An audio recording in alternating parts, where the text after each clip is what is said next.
I had a dream about Iran and that there was going to be a nuclear blast in Iran. And you want to talk about being scared to post that on Facebook. I was so scared to post that, it's not even funny. What happened was I had two dreams. I had one dream that there was going to be an earthquake. And then the next day I had a dream about Iran and that there was going to be a nuclear blast. Not saying that they had nuclear capabilities. What I am saying is that there will be a bomb blast. Now, I don't know if somebody is going to attack them or what, but that was from a dream, right? These are swarms of locusts, and what is coming to America is famine, right? It's famine. Good afternoon. Thank you for sharing your knowledge. I just discovered your YouTube channel this week as I began exploring the name Yahusha. I began my spiritual journey in 2011, where I deeply dissected pagan names and holidays. I changed my diet, etc.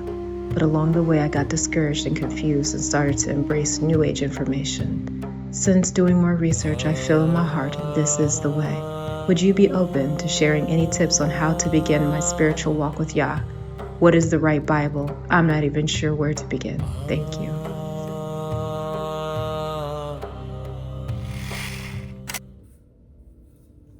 If I could turn back the hands of time and answer that email with the wisdom and the knowledge that Yahweh has shown me up through these past few years, I would say that the relationship with Yah must be a relationship. It cannot mimic anybody else's doing or anybody else's habits or their religion. It has to be streamlined through the premise of his relationship. And I'll speak from my own experience. I found myself between the time that I made that prophetic video and the time I received that email. So from May of 2020 until November of 2020, I found myself cut off from everything that had given me power in my mind. So when we say that we believe in the Almighty Elohim, we believe in Yahuwah and His Son Yahushua HaMashiach, and that we have bled His blood over our lives, the Ruach will test us. The world is going to test us. Yah will test us.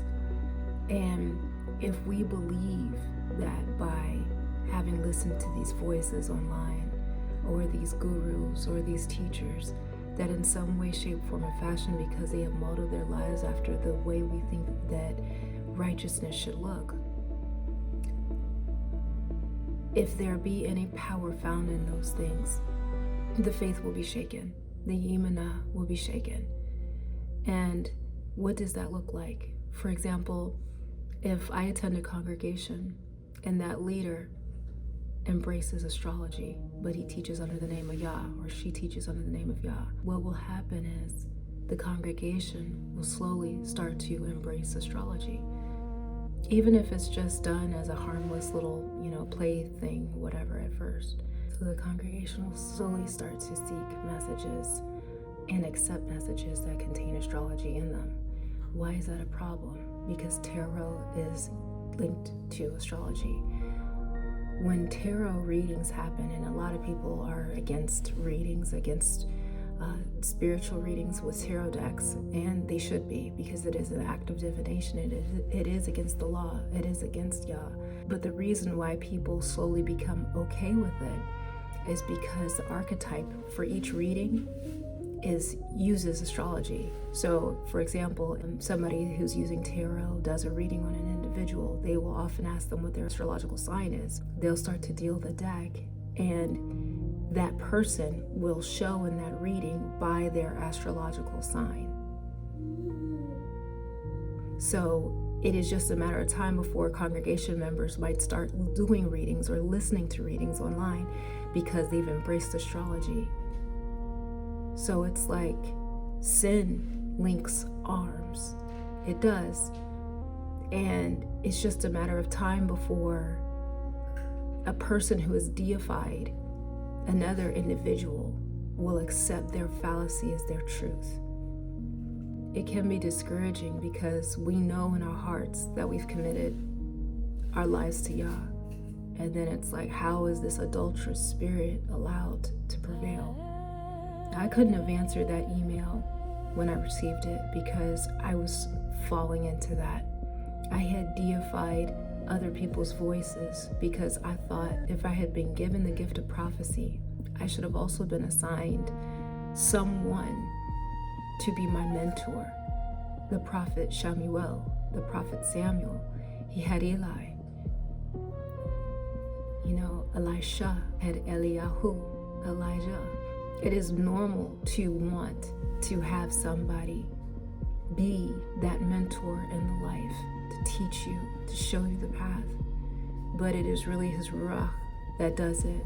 Even if the Ruach guides you to a brother or sister, an Ak or an Okoti, that shows you, okay, here's what I've learned. We're sharing notes. We're still both getting served the same test. Let no man be called teacher among you, for you have one teacher. I believe materialism includes knowledge. And the God of materialism, the God of knowledge, the desire for it, to receive it and to be right, is what can cause us to fail. I believe that true success in his kingdom is found in submission to his Ruach. Just like it's not commonplace for an individual to be born out of the womb and they go straight to running, there is a process of learning how to master the legs, to allow the legs to grow to the size that where it's capable of holding the weight of the individual. The time that it takes to become spiritually mature is not something that can be rushed. As a baby, it's tempting to ask, hey, over there, you who walks, tell me how it is that you learned this way. Teach me so I don't have to fall. Teach me so that I don't have to get stronger. Like, give me your knowledge so I can just jump to your level. And in some ways, yes, it's good to listen to wisdom. You should always listen to wisdom because it saves you falling down pitfalls that you shouldn't. But it's not going to teach you how to walk before ready. And I admire the passion that person who sent me that message had, because that person was searching. That person knew that New Age thought was there, but they didn't invite it. It's like you're seeking for something, you're seeking for the truth, you're seeking for his truth, and this other entity comes in. It's like why I've started doing these videos is because New Age is so prevalent and it's so okay. It's considered so okay in every level of society. It's welcome. You see yoga everywhere. You see astrology everywhere. You see a tarot a lot more, even in bookstores like Barnes and Noble. It's prevalent. Wizards and witches and movies and books. And then it's like you just have to believe. Believe in what? What am I putting my faith into? And unfortunately, there's very little that's said about the alternatives. If Yah said to his people, be called out and be separate from among them, he's going to nudge your ruach about the things and about the people. But it takes faith to stand on that. It takes faith to say, I am not going to okay this relationship because I'm not going to grieve his spirit. I don't want to feel that distance from me. I don't want to hear that awkward silence when I pray out to him and I don't feel his voice anymore. It's not worth it. But he'll show you that individual. Individual asked about which Bible to use. He'll instruct you. It's like the question really is, what is the objective of the word that we're searching for? If we're knowing that Jesus could not have been the Messiah's name, then we're looking for scriptures that don't contain that. If we're believing that the Apocrypha is true or certain apocryphal texts are true, then we're reading which ones are out there, and then we're asking the Ruach, hey, is this true? Is this a true account? Is this part true? Is that part true? And we're dissecting the word like that. I would never trust someone with that knowledge. I would never trust somebody else with that answer. I would have to ask the Ruach to show me. Because there's been too many times where I've asked people that I felt were more spiritually mature than I was questions. And they either lied or they said it's not that big of a deal, or they didn't research the topic well enough to know what that thing was. So it had met the initial handshake of that disobedience had felt friendly. It was a familiar spirit. But that familiarity doesn't make it right. When something is right, his spirit will confirm it.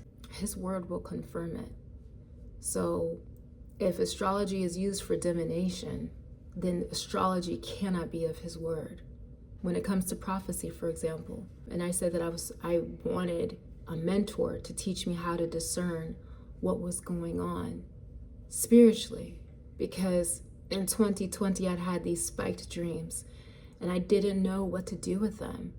But it's the Father that grooms his children. He is not, in my opinion, really set out and said, these will be the prophets of my day, like he did in the days of old. There are people who have the gifts of prophecy, but I'm not seeing anybody consistently who has literally been the named prophet of the day. Why? Because his Ruach dwells within us.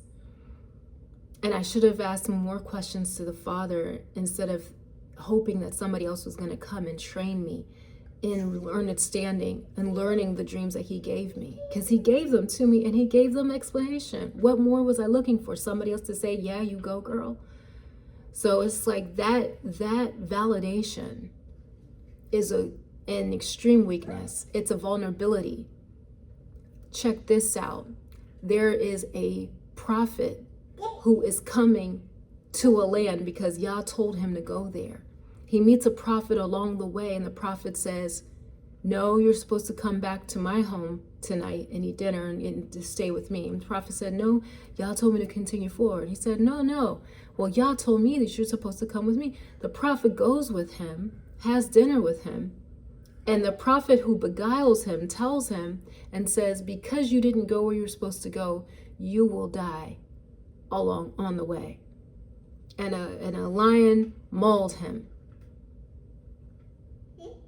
And the donkey paused in the street because it's like there was a break in the king of Judah arriving in that individual. The manifestation of who Yah had called him to be failed because he subjected his ideals to whoever was around him.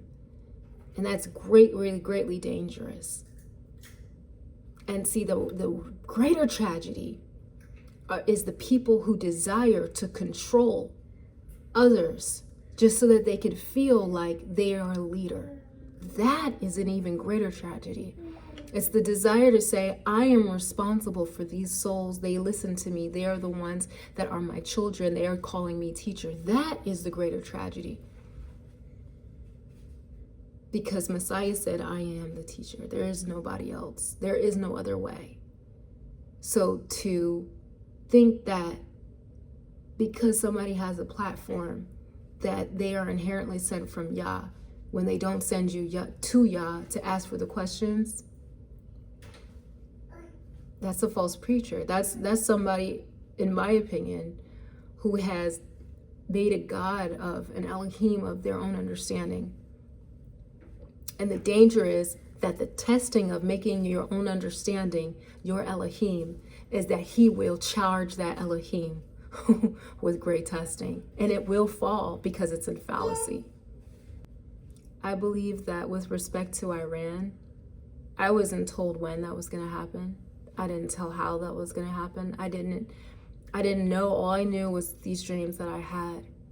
And I don't watch the news.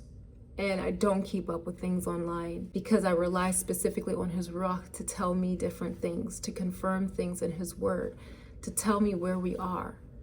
And right now I discern this is the time to be very productive. It's to not be led astray by what's going on internationally, to really ask the Spirit and say, Father, what is it that you would have me to do in this season? What can I create? How can I reach more souls? I've come to this understanding.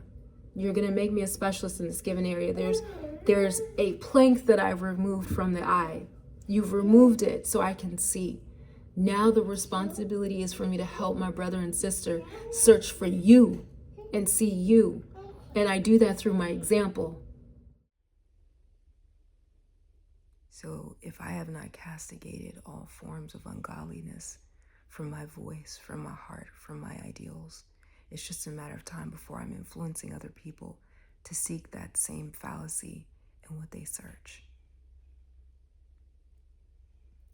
And it's tempting to listen to these authoritative voices because we want to be right. If you're given the gift of prophecy, there's nothing scarier than putting out a prophetic word and it doesn't come to pass. There's nothing more intimidating than hearing everybody's voices say, but I thought you said. But if he did indeed give you that gift and you don't use it, that too is scary. So the only way to know whether or not a search for Yah's truth is true is to weigh it in the Spirit. Is to weigh it in the Spirit. And how do you do that? The way he taught me to weigh things in his Spirit is to stop seeking popularity, stop seeking amens from other people, to stop seeking approval. If he gives me a platform, will I be consistent with it even if nobody watches? Even if nobody likes it? Because it's not about the audience. It's not about the people. It's about obedience. If he shows me in a vision that something is going to happen, is it the drive for people's approval to see that I was able to call something out before it happened? Is that what drives the giving of the word? Or are there instructions that he's attached to it? See, because there are some judgments that Yahweh gives, and there's no way to circumvent them. There's nothing that we can do. Even if we change our ways, we might delay the judgment, but the judgment's still coming. But there are some judgments where if we change our ways, like Nineveh, we can be spared. It is my firm belief that some of the judgments that are coming to America are brought about because of the whoredom of our beliefs. And Hosea, the prophet, was called to marry a whore, a prostitute, in order to show the parallel of his people whoring their beliefs after other things that profane the relationship we're called to have with Yah. It's crazy because Torah says, do not whore your daughters out, because otherwise you'll cause the land to become defiled. So, with respect to that, I believe that if you call your child, if you call your beliefs, if you call your daughter your beliefs, your knowledge, your ways out of Mitzrayim, if you call them out of the heart of darkness, then you're able to become free of the judgments and the ailments that are going to be cast out about the land. You call on the blood of Yahushua HaMashiach to wash and purify. But it's by the renewing of the mind that the mind is able to know by spirit what things to follow and what things not to follow.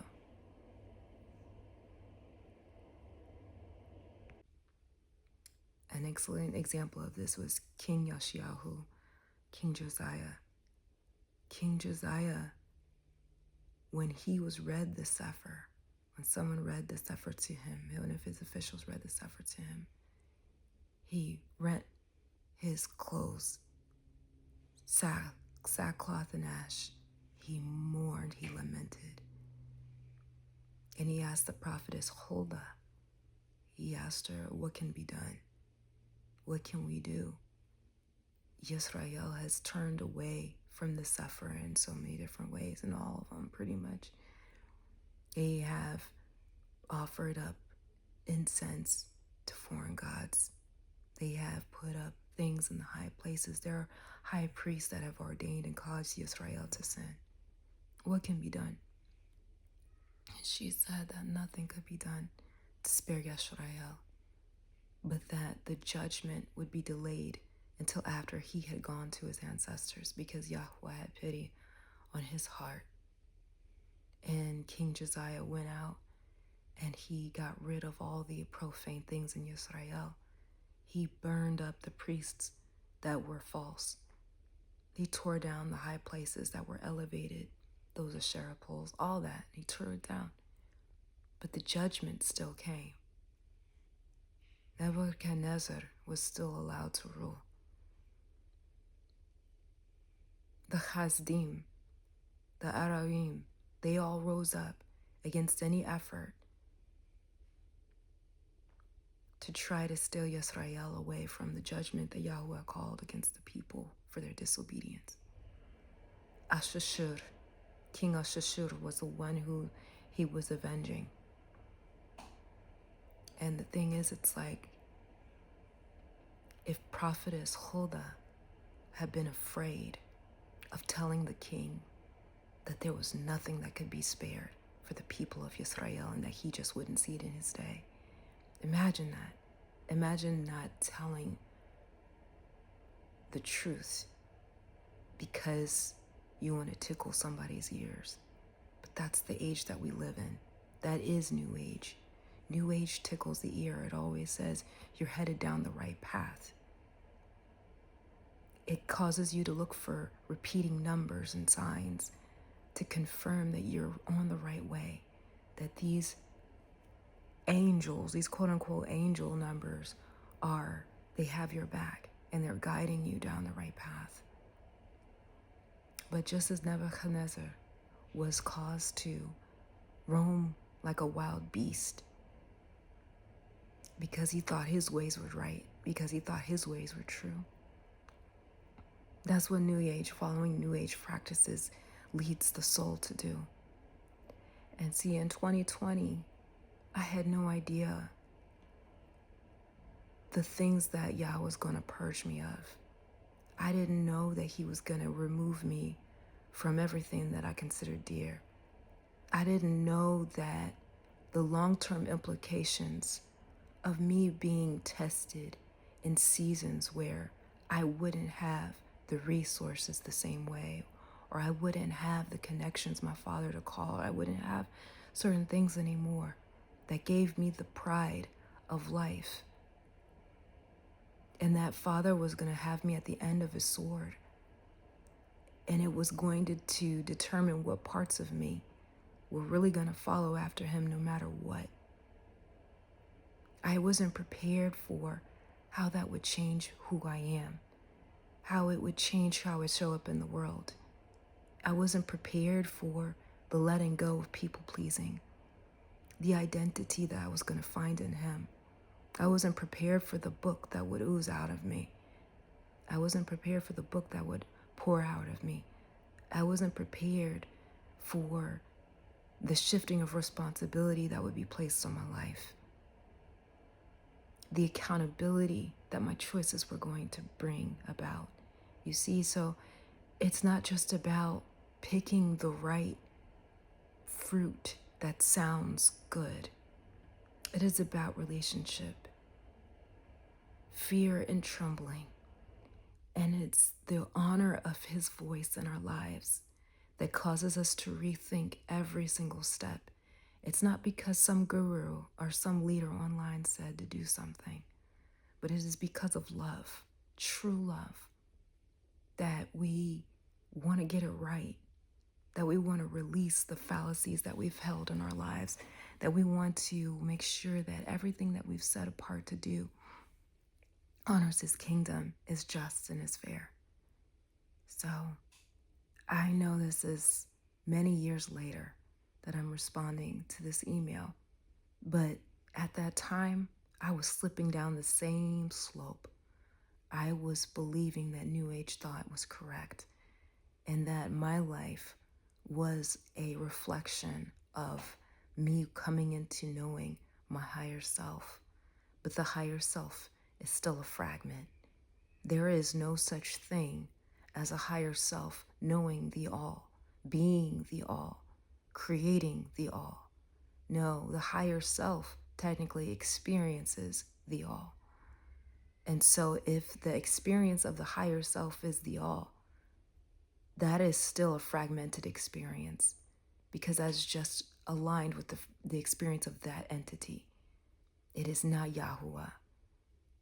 It is not a path towards obedience, but that is the path towards self-reliance, the deification of the self. It is the rejection of Torah.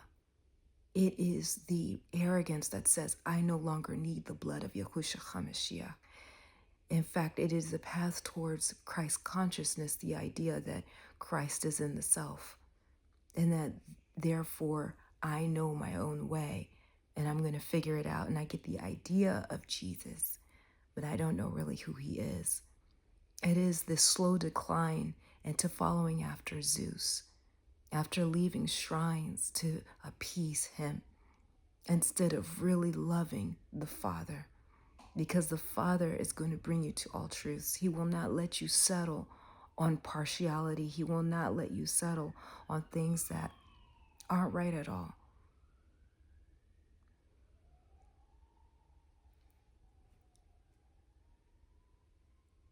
And I'm asking each of you, please, if in your heart you're led, to go sign this petition to free Pastor Wang Yi. He's suffering in China, imprisoned, because he refuses to remove parts of the Bible and replace them with President Xi's rhetoric. He refuses to bow and bend the knee to the three self-propaganda movement that I believe, in effect, has taken root all over this world.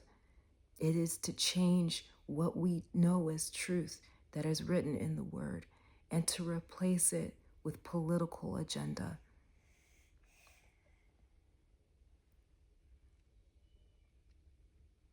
If you'd like to support the channel, please feel invited to purchase a book, How to Be a Believer in a New Age World.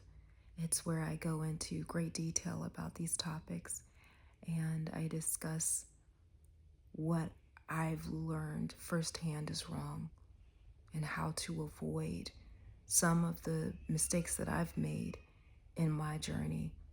But I do believe that Yah let me go through it for a reason. I would not have been able to identify with New Age philosophy and those who follow its ways unless I had gone through it. I would have never known what any of this stuff was. I would have been, sitting from an outstander standpoint without any way to personally account for how to get out of it. So, shalom, ahava.